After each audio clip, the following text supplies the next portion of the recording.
kaganiha sa Barangay Patrol, amo mismong gipaklaro sa Senro o ang sa Bureau of Customs ang gihimong pagdispose sa mga kontrabandong sibuyas o klaro ang pagkawalay klaro sa paagi sa pagdispose sa Bureau of Customs sa naisgutang mga kontrabando.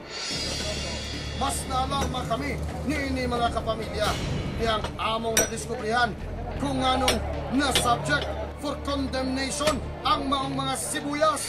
Kinukondem yan dahil unang-una, it was imported without the required import permit. Import permit from the Department of Agriculture. So, kung walang permit, in-import yan na walang import permit from the Department of Agriculture, definitely, the port of origin will not issue also what we call the phytosanitary certificate. So there is a question of as to the safety of this commodity. Itong onions ba ito? Safe ba ito? Okay ba ito? Wala pang mga insekto ito? May dalawa. Sumala sa taga-Bureau of Quarantine, dakong risko ang mga smuggled ng mga agricultural products sama sa sibuyas. So in order to prevent entry of foreign pests into our country, is we situate that proper disposal will be done by burying underground after disinfestation. Delikado, baligyan na ito na. Kasi ang gobyerno na ito sa Pilipinas is trying to protect the interest natin sa ang kuha na ito. For example nga, kung wala is phytosanitary certificate issued with the port of origin, how sure are we na safe itong mga onions na yan? Kasi kung minsan nga, may mga insekto dyan na dumidikit o diba? Delikado kasi yan, papasok sa Pilipinas. Ginoo ko, delikado man ni sir. Nga nung nagpataka lang man muglabay niini, asa naman ang inyong gipanghambog na sistema nga inyong ginaingong ginapatuman sa inyong condemnation committee. Aron nga, in order ang tanan. Pero kung sa ba ang saktong pag-dispose na ining matang sa basura mga kapamilya, ilabi na nga ingon ini kadaghan. Kung din, mukabat niya to sa 30 katonelada ang timbang sa sulod sa usa ka container van. Tungod kay labad sa ulo, kining problema ha.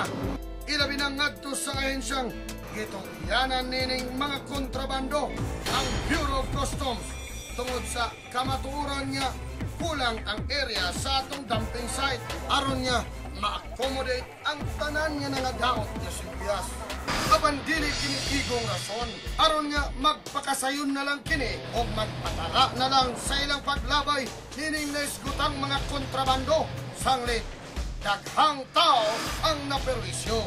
Gani ang ilang mga panlawas ang naigo sama na lamang sa mga residente diya sa Diversion Road. Maayo na lang kay diyang napaibalo ang mga hintungdang ahensya sa lokal nga panggamahanan sa nahimong kasinatian sa mga residenteng apektado dayon kini nilang girespondihan. Ang City Health ning hatag og tambal sa mga nagkasakit hasta ang bumbero mitabang aron banlason na lamang ang mga lama nga gibilin sa mga container vans. Apan dili gyapon kini paigo sanglit nang inahanglan pa kini hustisya o garantiya nga dili na mausab ang susamang panghitabok. O tungod kay dako ang nahimong epekto niini sa panlawas sa tao, kursunada karon si Committee on Health Chair 3rd District Councilor Bernie Alac nga paimbestigahan kining problema aron mapatpag kung kinsa ang angayan nga madubag. Siguro atong imbestigahan nga kinsa gyud ang ahensya sa gobyerno ang gimandato sa balaod nga mo dispose aning mga confiscated items. Dayag nga dunay pagpasagad nga nahimo sa customs. Human nga gidali-dali ang paglabay niining mga container vans nga hilabihan kabaho og nakaperwisyo kanatong Dabawenyo. Ayaw baya kay mog pahalata mga sir og ma'am nga nakaloko mo dinhi sa among dakbayan. Kay bisan asa na lang ninyong gilabay kanang inyong baho nga basura.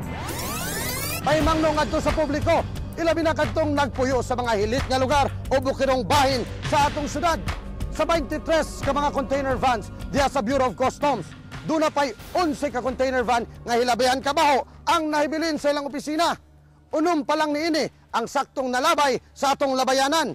Doon na pa'y 7 nga hangtod karon gipangita. Kung doon na kamoy kasayuran o gusto ipaabot, may tungod niini, i-text o itawag lang sa mga numerong makita sa inyong TV screen o i-post sa Facebook page Barangay Patrol. Kini ang inyong kapitan, Randy Caniel.